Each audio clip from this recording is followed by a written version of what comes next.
Hello friends, welcome to my channel Angel in Creations. இன்னைக்கு வீடியோல Dindigul special கறி idli and set parotta எப்படி செய்யறதுன்னு பார்க்கலாம். திண்டுக்கல்ல கோழி நாடார்னு ஒரு கடை இருக்குங்க. அந்த கடையில் இந்த ரெண்டு ஐட்டமும் ரொம்ப ஸ்பெஷல். அதை தான் இன்னைக்கு நம்ம கிச்சனில் பார்க்க போகிறோம். ஃபர்ஸ்ட் கறி இட்லி செய்கிறதுக்கு மட்டன் சால்னா ரெடி பண்ணிடலாம். மட்டன் சால்னா செய்கிறதுக்கு மட்டன் 200 கிராம் எடுத்துக்கோங்க. பட்டை, கிராம்பு, ஏலக்காய், பிரிஞ்சி இலை, சோம்பு கொஞ்சம், கல்பாசி, கொஞ்சமாக கசகசா, வெங்காயம், தக்காளி, பச்சை மிளகாய், கருவேப்பிலை, தேங்காய், மஞ்சத்தூள், மிளகாய்த்தூள், தனியாத்தூள், உப்பு. இவ்வளோ தான் தேவையான பொருட்கள். ஃபர்ஸ்ட் ட்ரை ரோஸ்ட் பண்ணிடலாம். ஆயில் கொஞ்சம் ஊற்றிட்டு நம்ம ஸ்பைசஸ்லாம் எடுத்து வச்சுருக்கோம்ல, அதெல்லாம் லேசாக வானலில் வறுத்தரலாம்.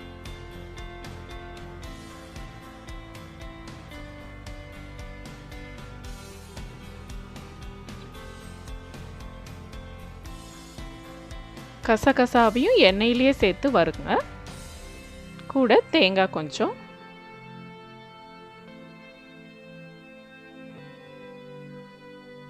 இப்போ நம்ம கட் பண்ணி வச்சுருக்க வெங்காயத்தில் பாதி மட்டும் இதில் போட்டு வதக்கிக்கலாம். மிச்ச பாதி நம்ம குழம்பு தாளிக்கும் போது யூஸ் பண்ணிக்கலாம்.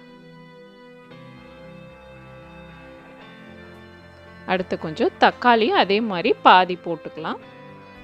2 வெங்காயம் 2 தக்காளி கட் பண்ணியிருந்தோம். அதில் பாதி மட்டும் இதில் போட்டுடுறோம். மிச்ச பாதி அப்படியே குழம்புல போட்டுடலாம். ஒரு கைப்பிடி அளவு கருவேப்பிலை. இதெல்லாம் இப்போ நல்லா ஃப்ரை ஆயாச்சு. இது கொஞ்சம் நேரம் ஆறட்டும். ஆறின பிறகு ஒரு மிக்சி ஜாரில் போட்டு நல்லா நைஸாக அரைச்சி எடுத்துடலாம். இப்போ ஒரு குக்கர் வச்சு கொஞ்சம் எண்ணெய் விட்டுக்கோங்க.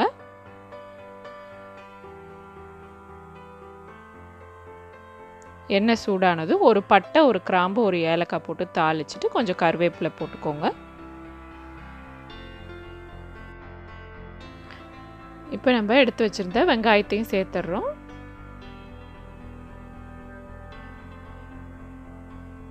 இந்த வெங்காயம் லைட்டாக வதங்கட்டும்.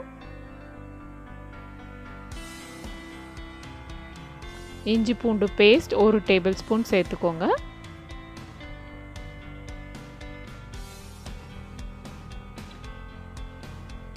இந்த இஞ்சி பூண்டோட பச்சை வாசனை போகிற வரைக்கும் லைட்டாக வதக்கிட்டு அதுக்கடுத்து நம்ம தக்காளி சேர்க்கலாம்.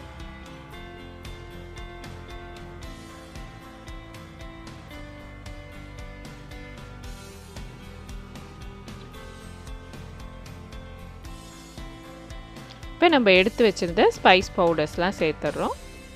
அதாவது மிளகாத்தூள் 2 ஸ்பூன், தனியாத்தூள் 2 ஸ்பூன், மஞ்சத்தூள் 1 டீஸ்பூன், உப்பு 1 டீஸ்பூன். இதோட சேர்த்து மட்டனையும் போட்டு நல்லா வதக்கிடலாம்.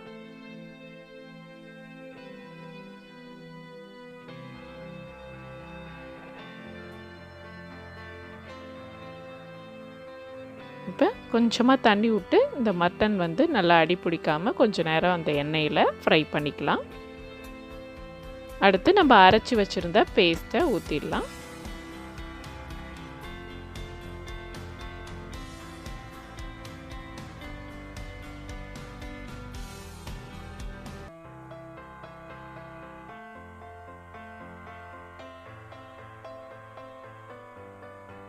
இப்போ தண்ணி 2 டம்ளர் ஊற்றிக்கோங்க.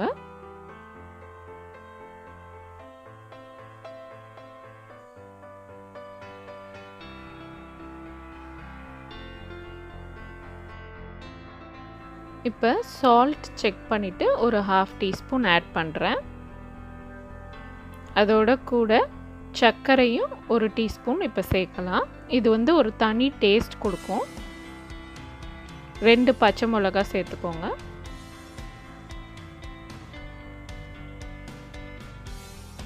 இப்போ இந்த மசாலாவோட சேர்த்து மட்டனும் நல்லா ஒரு கொதி வரட்டும்.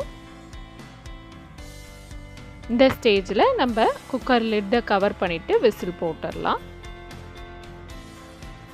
இந்த மாதிரியே வெஜ் சால்னாவும் ப்ரிப்பேர் பண்ணலாம். அது இன்னொரு வீடியோவில் உங்களுக்கு காட்டுறேன். இப்போ இந்த குக்கர் மூடி நம்ம விசில் போடுறோம்ல, ஃபஸ்ட்டு 2 விசில் ஃபுல் தீயில் இருக்கட்டும். அதுக்கப்புறம் 2 விசில் அடுப்பை லோ ஃப்ளேமில் வச்சுக்கோங்க. அப்போ தான் மட்டன் நல்லா சாஃப்டாக குக் ஆகிருக்கும். இப்போ நான் 4 விசில் விட்டு ஸ்டீம் எல்லாம் கம்ப்ளீட்டாக ரெஸ்ட் ஆன பிறகு குக்கரை ஓப்பன் பண்ணி காட்டுறேன்.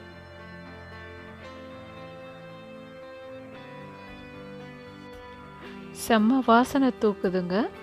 ஹோட்டல் ஸ்டைல் மட்டன் சால்னா ஒரு தனி ஃப்ளேவர் இருக்கும். அந்த ஃப்ளேவர்ஸ் எல்லாம் அப்படியே வந்திருக்கு. இந்த மாதிரி திக்னஸ்லேயே இருக்கட்டும். ரொம்ப திக்காக இருந்தால் சால்னா நல்லா இருக்காது. இந்த மாதிரி கொஞ்சம் தண்ணியாக இருந்தால் தான் நல்லாயிருக்கும். இப்போ கொத்தமல்லி கொஞ்சம் தூவிடலாம். ரொம்ப சுலபமாக வீட்லேயே ஹோட்டல் ஸ்டைல் மட்டன் சால்னா ரெடி பண்ணிட்டோம். நெக்ஸ்ட் இப்போ கறி இட்லி எப்படி செய்கிறதுன்னு பார்த்துடலாம். கறி இட்லி செய்கிறதுக்கு ஒரு தோசை தவாவில் கொஞ்சம் எண்ணெய் ஊற்றிக்கோங்க. 4 இட்லி எடுத்துகிட்டு அதை நல்லா சின்ன சின்ன பீசஸாக கட் பண்ணி வச்சுட்டு எண்ணெய் ஊற்றி அதில் மஞ்சத்தூள், மிளகாய்த்தூள், கரம் மசாலா சேர்த்துருங்க. சேர்த்துட்டு நம்ம கட் பண்ணி வச்சுருக்க இட்லி பீசஸை அதில் போட்டு நல்லா கிறிஸ்பியாக ஃப்ரை பண்ணலாம். இந்த ஸ்டெப் வந்து ஆப்ஷனல் தான். ஏன்னா வந்து சிலர் ஆயில் கான்ஷியஸாக ஃபீல் பண்ணுவீங்க. அவங்க வந்து டைரெக்டாக அப்படியே பிச்சு போட்ட இட்லியை யூஸ் பண்ணிக்கோங்க. இப்போ கொஞ்சம் எண்ணெய் ஊற்றி கடுகு, கடலைப்பருப்பு, உளுந்து போட்டு தாளிச்சிடலாம்.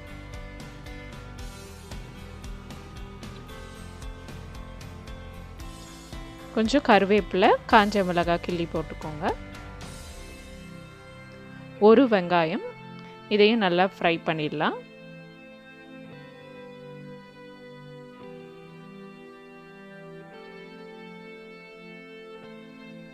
இப்போ நம்ம மட்டன் சால்னா ரெடி பண்ணோம்ல, அதில் இருக்க மட்டன் பீசஸ் மட்டும் எடுத்து இந்த எண்ணெயில் அப்படியே ஃப்ரை பண்ணலாம்.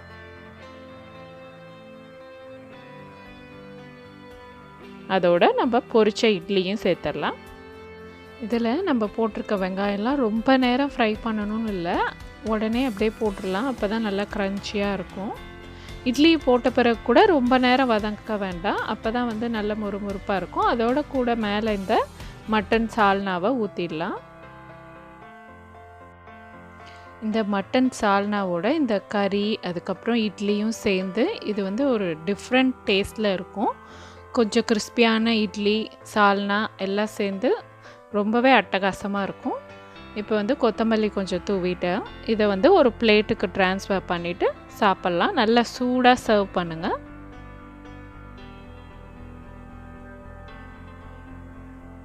திண்டுக்கல் ஸ்பெஷல் கறி idli ready. Next set parotta செய்கிறதுக்கு மாவு பிசைஞ்சிடலாம். மைதா மாவு 3/4 கிலோ எடுத்திருக்கேன். அதில் 2 டேபிள் ஸ்பூன் சர்க்கரை சேர்த்துக்கோங்க. 1 டேபிள் ஸ்பூன் உப்பு, 1 முட்டை. இந்த முட்டையை நல்லா ஒரு தடவை மிக்ஸ் பண்ணிக்கோங்க.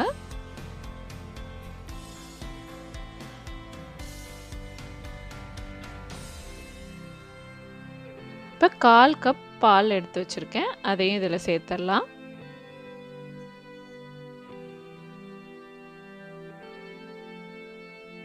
இதை சேர்த்த பிறகு கொஞ்சம் கொஞ்சமாக மாவை சைட்லேருந்து எடுத்து தள்ளி அப்படியே மிக்ஸ் பண்ணிக்கணும். ஃபஸ்ட்டு பால், முட்டை அந்த மாவோடு சேர்த்து மிக்ஸ் பண்ணிடணும். இந்த மாதிரி மிக்ஸ் பண்ண பிறகு நம்ம தண்ணி தெளித்து இந்த மாவை நல்லா பிசைஞ்சிடலாம். இந்த எல்லா மாவுக்கும் ஆல்மோஸ்ட் 1.25 கப் தண்ணி தேவைப்படும். ரொம்ப தண்ணி ஜாஸ்தி ஊற்றிடாதீங்க, அப்புறமேட்டு நமக்கு தேய்க்கிறதுக்கு வராது. நல்லா மாவை இழுத்து டைட்டாக இல்லாமல் கொஞ்சம் ஃப்ரீயாக அப்படியே பிசைஞ்சிடுங்க. இந்த மாதிரி பதத்தில் மாவு இருக்கணும், கொஞ்சம் சாஃப்டாக. இப்போ எண்ணெய் கொஞ்சம் ஊற்றி ஒரு 1 ஹவர் இதை மூடி வச்சிடலாம். இப்போ பரோட்டா எப்படி தேய்க்கிறதுன்னு காட்டிடுறேன். நம்ம எடுத்து வச்சுருந்த மாவுலேருந்து ஒரு பீஸை கட் பண்ணி எடுத்திருக்கேன். ஃபஸ்ட்டு இந்த மாதிரி சின்ன சின்ன உருண்டைங்களாக உருட்டி எடுத்துக்கணும்.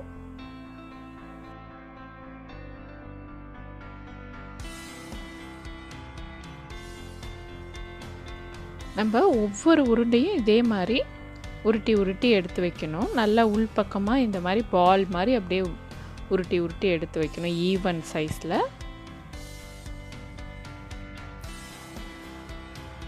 ஃபஸ்ட்டு வீசி அடிக்கிறதுக்கு முன்னாடி ஒரு சின்ன ரவுண்ட் சைஸ் தேய்ச்சிட்டு கையில் இந்த மாதிரி பிடிச்சிட்டு சுற்றி சுற்றி அடிச்சுட்டு வரணும். ரொம்ப ஃபோர்ஸாக போட்டு அடிக்கக்கூடாது. அப்புறம் இழுத்து அப்படியே ரோல் பண்ணிடணும். உங்களுக்கு அடிக்க வரலைன்னா இந்த மாதிரி நல்லா மெல்லிஸாக தேய்ச்சிக்கோங்க. தேய்ச்சிட்டு அப்படியே நம்ம புடவை எப்படி மடிப்போம் அந்த மாதிரி ஃப்ளீட் மடிச்சுட்டு அப்படியே சுற்றி சென்டரில் அந்த எட்ஜை வந்து வச்சிடணும். அப்போ தான் நம்ம இந்த மாதிரி பரோட்டாவை தேய்க்கும் போது கரெக்டாக இருக்கும், பிரிஞ்சு வராது அந்த சைடு.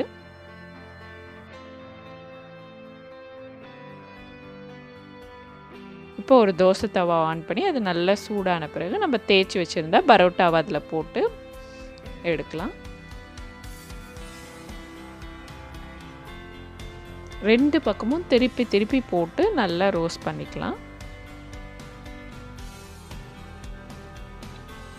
இப்போ நல்லா அந்த ஏரியா நம்ம சுத்தினால தான் இந்த மாதிரி நல்லா ஃப்ளஃபியாக பரோட்டா வருது. அதை வந்து சூட்லேயே இந்த மாதிரி நல்லா அடித்து எடுத்து வச்சுக்கலாம். செட் பரோட்டாங்கிறது இந்த மாதிரி 2 பரோட்டாவை நல்லா பிச்சு போட்டுட்டு அதில் நம்ம செஞ்ச மட்டன் சால்னா கறியோட போடுறது தான் செட் பரோட்டா. திண்டுக்கல் கோழி நாடார் கடையில் இந்த செட் பரோட்டாவை இப்படி தான் பண்ணுவாங்க. நல்ல தூளாக பிச்சு போட்டிருப்பாங்க. இந்த மாதிரி பிச்சு போட்டுட்டு சுட சுட அதில் அந்த மட்டன் குழம்பை ஊற்றி அதில் மட்டன் பீசஸ்லாம் போட்டு தருவாங்க. அந்த கடையில் ரொம்பவே சூப்பராக இருக்கும். அதை தான் இன்றைக்கி நம்ம வீட்டு கிச்சனில் ஈஸியாக செஞ்சுருக்கோம். நிச்சயமாக நீங்கள் இந்த ரெசிப்பியை வீட்டில் ட்ரை பண்ணி பாருங்கள், ரொம்ப ஈஸி. அவ்வளோதான், செட் பரோட்டா ரெடி ஆயிடுச்சு. இந்த வீடியோ உங்களுக்கு பிடிச்சிருந்தால் லைக், கமெண்ட், ஷேர் மற்றும் ஏஞ்சலின் கிரியேஷன் சேனலுக்கு சப்ஸ்கிரைப் பண்ணுங்கள்.